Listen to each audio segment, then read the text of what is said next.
today's Toy Spot, we are having a look at the NECA Toys Predator 2 video game figure.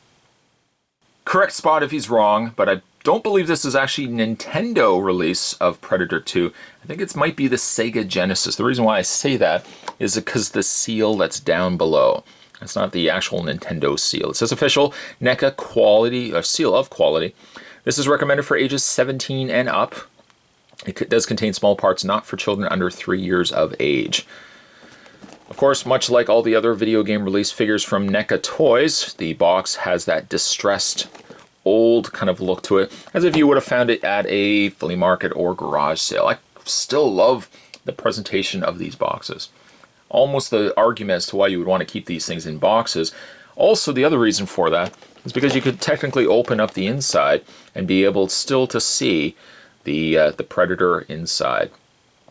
This video game captured artwork there definitely does not say Nintendo to me. It says like it could be probably Sega Genesis.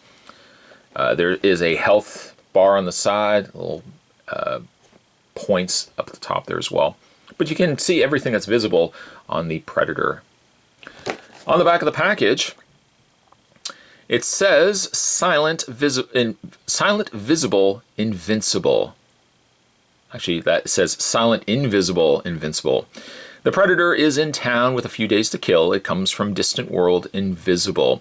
It's armed with powerful weapons unlike anything we know. It's mercilessly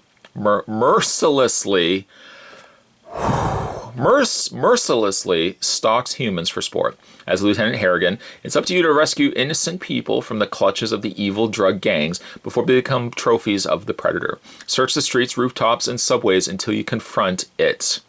The Predator is on the hunt. Find him before he finds you. Some things to point out. Guess who's in town with a few days to kill? Has a removable smart disc, extended spear, articulated shoulder cannon, trophy skull, and retractable blades. Just actually trying to see down below if it gives any indication. It does not. Director Randy Falk. Sculpt is Kyle Windricks. Paint John Wardell. To check out more from the folks over at NECA Toys, you can go to www.necaonline.com. And above and beyond that, Spot's going to take a break. I'm going to get this opened up. And when we come back, we're going to get a better look at the NECA Predator 2 video game figure. There's more heading away, guys. Don't go anywhere. Stay tuned. The accessories that come included with the Predator is you get yourself a smart disc. And you'll find also, too, a lot of these accessories were previously released with the original mold. And those are the back of the smart disc there. Oops.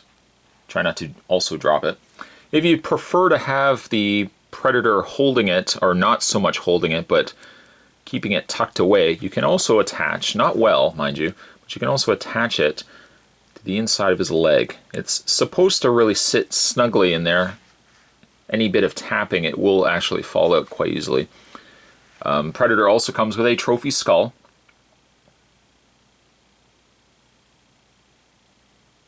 Also quite nice. It also seems too like when you're looking at the coloring of it, the coloring is a little more higher end than like the NES counterparts of these releases too.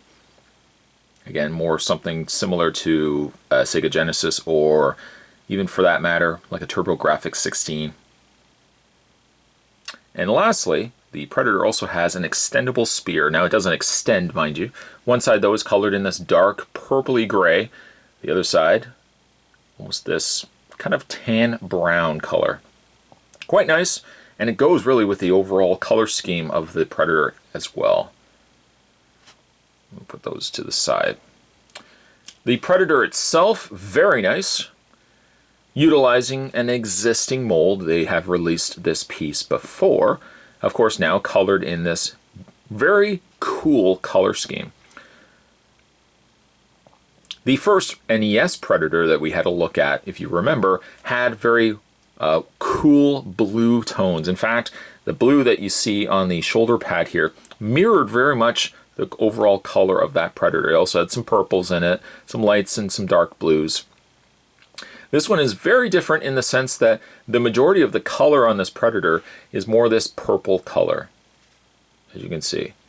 But swapped out for that blue that we saw with the original Predator, this one has a lot more in the way of these warm browns, beiges. Makes a lot of the pieces, a lot of the details on the piece pop. Though, despite the fact that, again, there's not really a lot of color to be said on it, I gotta say it does really, I find a lot of it does really stand out, as ridiculous as that might sound for the fact that the majority of the piece is this kind of purple color. It is really, again, this only front section that has any bit of the coloring. The face, also quite nice. Helmet is a little bit different than the original classic Predator. That also could be said for the original release of this toy. That also could be said for the actual movie Predator, very different in design. I thought initially, actually, and funny enough, I thought initially the helmet, I don't know why I thought this, the helmet was removable. No, it's not. You remove it, you're looking at this. There's nothing there. Brother, there ain't nothing there. So let's just go ahead and put it back on. But I guess as it goes for just a helmet on its own, you can always have it on the side. Just don't look up here. He has the shoulder-mounted plasma caster cannon there. A little bit smaller, again, than the original classic Predator.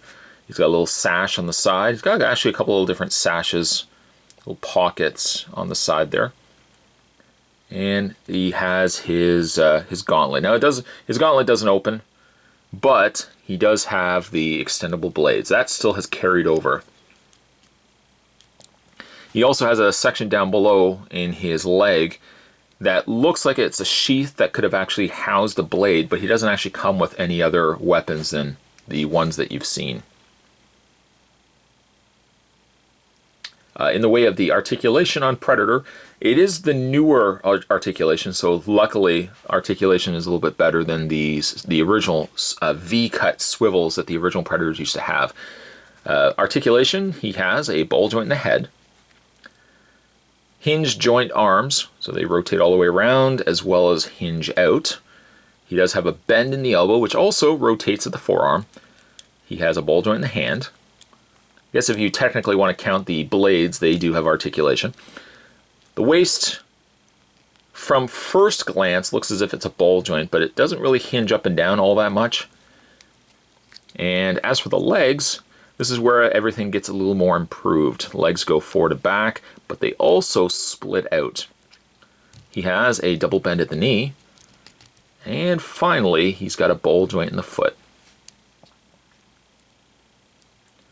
From the standpoint of NECA toys, NECA loves Predator figures because really, you can pretty much maintain similar, like the components of Predators, and by really just changing out heads, changing a few things in the gauntlets and stuff like that, you can continue to churn out new Predator pieces. Some of them I really like, some of them I don't really like, but I always seem to be a sucker when it comes to the video game treatment figures. This, I guess, now is the second Predator that has had this video game treatment. I wish I actually had the classic Predator on hand that we could do the comparison between the two, but they both bring different things to the table. One being very starkly cool in color scheme, kind of still more pixelated in colors. This one has a very more consistently smoother transition of colors. Yes, the back of it is very singular in color, but I do like the color. I love the transition between that purple and then the coloring that's on the front. It works quite nice. I'm not really sure which one I actually like more. This one could be my favorite just because I liked everything that comes together on this piece, but I'm still a sucker for the original classic. So I'm not sure. I'm not sure which one I actually prefer more. I can tell you though, I hope NECA continues to churn out video game inspired figures. For looking at the figures that they've already covered and then matching that to video games that have been released over the years, there's a lot of potential for them to release some really cool figures. Whether we'll actually get a Pink Dutch, I don't know if that's going to be an easier one to sell. Today's Toy Spot though, we were having a look at the NECA Toys Predator 2 video game figure. Stay tuned guys, Spot's going to have more Toy Spots heading your way. Thanks for watching. I'll see you next time.